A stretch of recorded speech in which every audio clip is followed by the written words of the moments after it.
Hello, this is a short description of my book, An Introduction to the Baha'i Faith.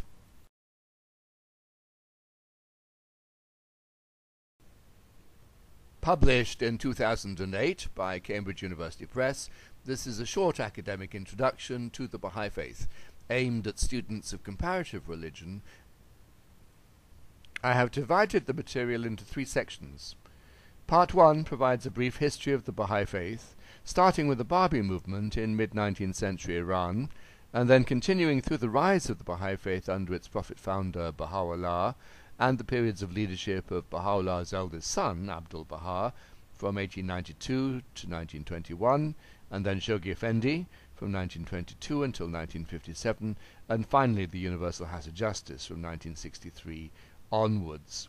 In each of these chapters I summarize the main elements and events of their respective leaderships and examine the successive leaders' writings and ideas, together with questions of organization and authority.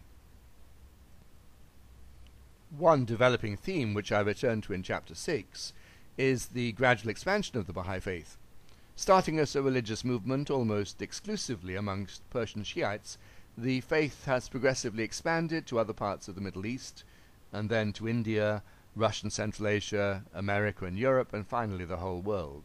Correspondingly, it has managed to attract Sunni Muslims, Jews, Zoroastrians and Levantine Christians in the Middle East, and later Christians, Jews and the non-religious in the West, and more recently Hindus, Buddhists, Sikhs, and the followers of local indigenous religions in various parts of the world.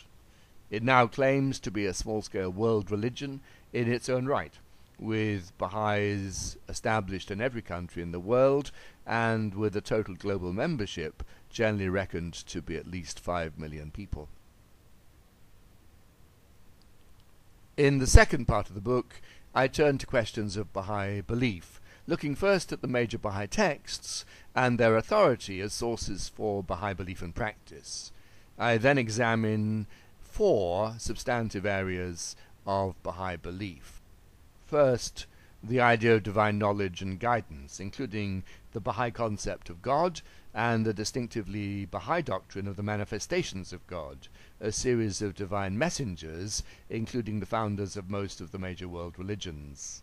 I also look at the Baha'i doctrines of progressive revelation and the covenant, as well as Baha'i understandings of good and evil and the use of reason and the intellect. Next, I examine the Baha'i teachings on being a human being.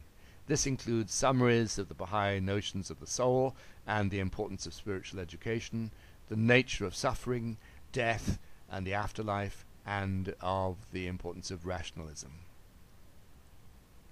Then I turn to Baha'i attitudes to other religions and the Baha'i concept of all the major religions being part of a single divine faith. Finally, I look at Baha'i social teachings and the Baha'i vision of a new world order, in particular the Baha'i views of the need for world peace, social order and justice, the advancement of women, education, and socio-economic development. The third part of the book examines aspects of Baha'i life. This comprises 5 chapters. First, the much-stressed spiritual path and its implications for personal morality and social relations.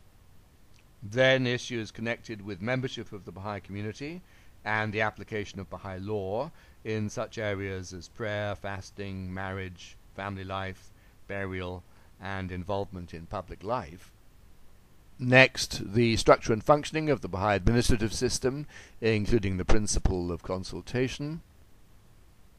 Then aspects of Baha'i community life, including a description of the Baha'i calendar and holy days, pilgrimage, and houses of worship. And finally, a brief discussion of Baha'i activities and the wider world, including Baha'i teaching and pioneering, learning and scholarship, and social involvement, such as promoting the advancement of women and education. The book ends with some final comments about the place of the Baha'i Faith and the Baha'i global community in relationship to the modern world and the processes of globalization and secularization.